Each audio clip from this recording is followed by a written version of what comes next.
Hello, Vulcans. I am back with the book Bob by Wendy Mass and Rebecca Stead. We are on chapter 7, and today it will be from Livy's point of view. Open the door already. You've been in there for 15 minutes. It's taken me 10 minutes of talking through the closet door to convince Bob to take off his soaking wet chicken suit and change into something dry. And now he won't come out. No. Come on. I try to turn the knob, but he must be holding it on the other side. No. Come on. Bob doesn't answer at first. Then he says, "You do not say please very often, do you?" He sniffs. Old Livy did not like to say please either. He's right. I don't like to say please. I don't mind the polite please, like when you want someone to pass you the mashed potatoes, but I don't like the begging kind of please. Please, I say. I am considering it. Pretty please, how bad can it be? The door swings open, and there is Bob, arms crossed tightly over his narrow chest.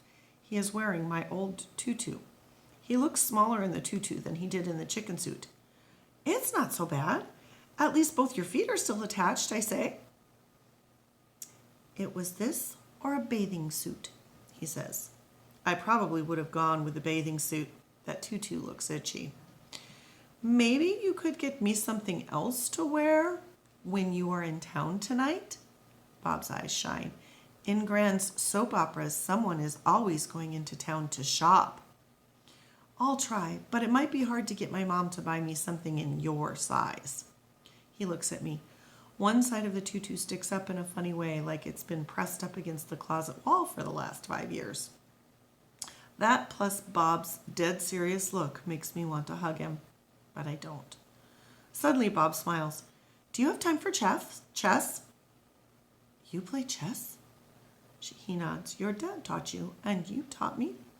A little wiggle at the back of my head tells me he's right. I'll set up the board, Bob says, running to his closet. I've been practicing by myself. Technically, it has always been me against Mr. Monkey, but I make all his moves for him. Who usually wins? He scratches his head. That's the other thing. We only have the white chess pieces, so we share them, and I always forget whose pieces are whose. I wish I could find the black ones. Black chess pieces, I say? I know where they are. You do? Bob does a little jump, which is really cute because of the tutu. Don't just stand there. Get them. When I get to the kitchen, Gran is standing by the window reading a letter and frowning. You've been up in your room a lot, she says, switching to a smile. Everything all right?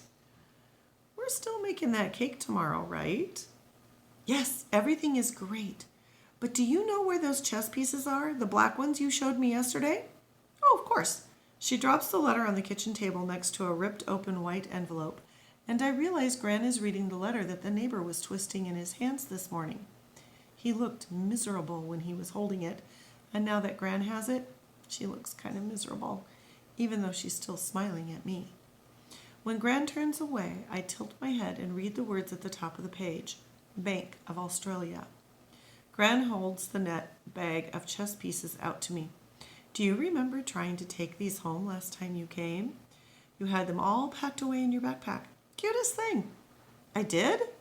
She nods. Your mom found them at the last minute, and they've been sitting in my kitchen drawer ever since. I'd challenge you to a game, but I can't find the white ones.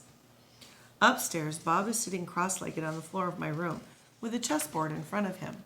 All the white pieces are resting on their squares, the important pieces in the back row and the pawns lined up in front of them. I start setting up my side of the board. Bob smiles at me and says, just like old times. You always have to be black. It's lucky, I tell him. But chess is not about luck, Bob says. It's about recognizing the strength of the little guy. What are you talking about? He picks up a pawn and waves it at me. Everyone underestimates the little guy, but the pawn is the key to the game. I laugh. Where are you getting this stuff? His face grows serious. The pawn protects every other piece on the board, Bob says, even though it can't make as many different moves. And if you can get it to the other side of the board safely, it becomes much more powerful, like a knight or a queen. Then he smiles, slides his first pawn down the center board from e2 to e4 and says, "Let's see what you've learned in 5 years." I move my own pawn out to c5 and watch his eyes get big when he realizes I'm doing the Sicilian defense. I grin. "Game on, my not zombie friend." He beams. "You are a much better opponent than Mr. Monkey." We've barely gotten started when I hear Mom calling up the stairs that it's time to go into town. Bob looks up. "Don't forget, I need something to wear." "I'll try," I say. "Don't forget about me," he says. "I won't," I tell him. "Promise?" "Promise." He picks up a black pawn from the board and hands it to me. "Put this in your pocket," he says. "Why?" "I don't know why, but it's important. It is what you always did before." "Bob, I was 5 before. I probably did things for no reason at all." "Please," Bob says, "just do it." "Fine." I lean over and swipe a different black pawn from the board. "No," Bob says, "it has to be this one, the one with the chip on the bottom." He actually looks kind of worried. So I take that special pawn from him and stick it in my front jeans pocket, and then I give him a quick hug. Bob is a good hugger. His arms go around my middle and he looks up at me with these eyes that remind me of Joni, our neighbor's German Shepherd back home. Sometimes when I'm sitting on my porch, Joni comes over and puts her chin on my knee and looks at me just like Bob is doing now. Mom calls her Lonely Joan, but I don't think Joan is lonely. I think she just has a way of knowing when a person needs cheering up. I pat the pocket with the chess pawn in it. "I'll be back soon, Bob, as soon as I can. Then I'll finish beating you at chess." I thought town would be a big place like ours at home, with coffee shops, stores, restaurants, and maybe a movie theater. But Grandstown turns out to be one street with a stretch of stores on one side of the road and nothing but dirt and dead grass on the other. We start at one end and go slowly, stopping at each and every shop, where Gran introduces us to whoever is behind the cash register.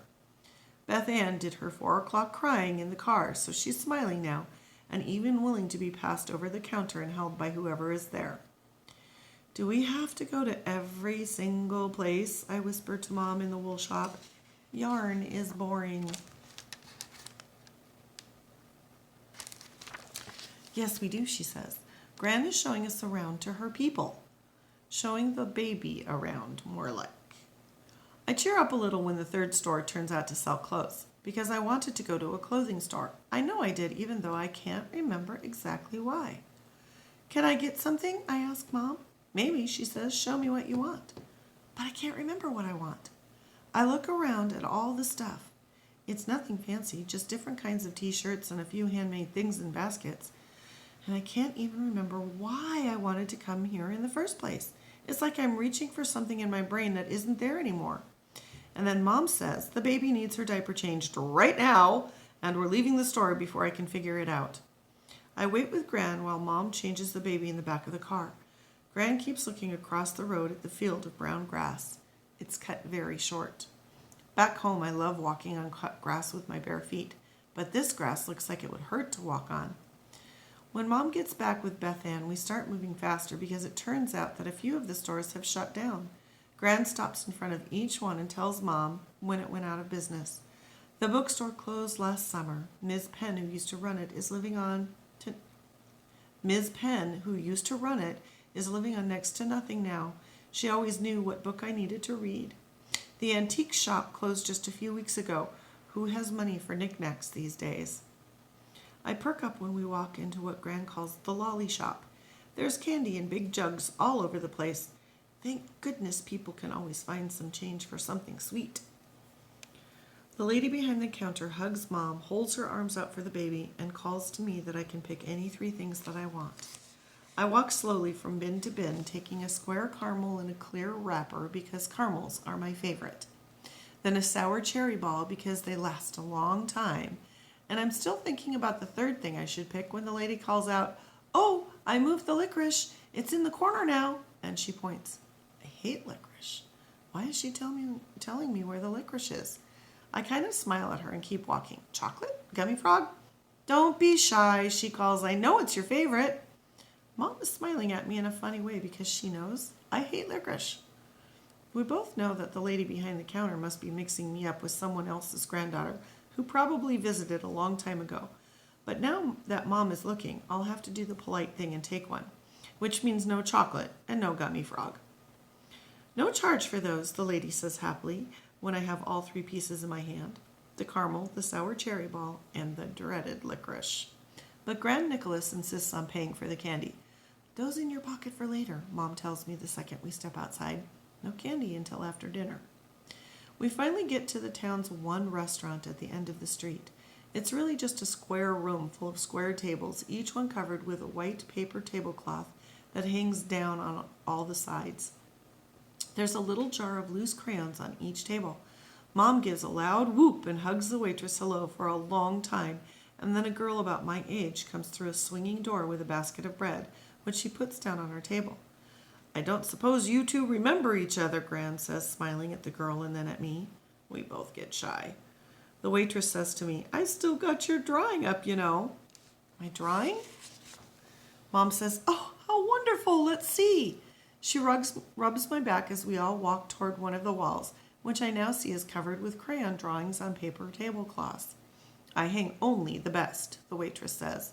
But now I'm wondering if maybe she's not the waitress. Maybe this is her restaurant, and maybe the girl standing next to me is her daughter? She points to a rectangle of paper that's pinned to the wall with 4 blue tacks. I glance at the other drawings on the wall. Some of them are really good. This one? Not so much. It's baby stuff. A picture of a farm and 2 stick figure girls with curly lines for hair and bright pink and purple triangle dresses, yellow sun and green grass. You know, the usual. Look at that delicious green grass, Gran says. The waitress looks at Gran. Dad told me that a letter came to our place by accident, she says. It was from the bank? That twisted envelope. Those are Gran's neighbors. Gran says, never mind that letter. My family is here and tonight is for celebrating. And nothing else. Livy, do you see who drew this gorgeous work of art? She points down near the bottom where it says Livy in big blue letters and Sarah in purple ones.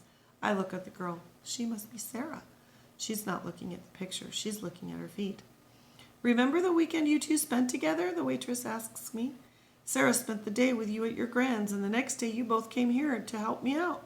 Sarah asked about you for the longest time after you left. When's Livy coming back? When's Livy coming back? I glance at Sarah and see that her face is all red. Well, hi again, I say. Hi, she whispers. Gran and Mom walk over to our table and get the baby all set in her bundle chair, which is her favorite place to sit, drool, and play with her fingers. It feels better with Sarah as soon as the adults stop staring at us. It's weird we drew this, I say. I don't remember doing it. Me neither, she says, even though I see it every day. It's kind of cute. I look at the drawing again. It is cute, actually. Colorful, with horses and pigs in the yard and a chicken house. You must have drawn the horses, I tell Sarah, because I still can't draw a horse. She laughs. Maybe I did. I have no idea. And what the heck are those supposed to be? She points to a clump of circles with stick feet. I think they're chickens, I say. See the little red things on their heads?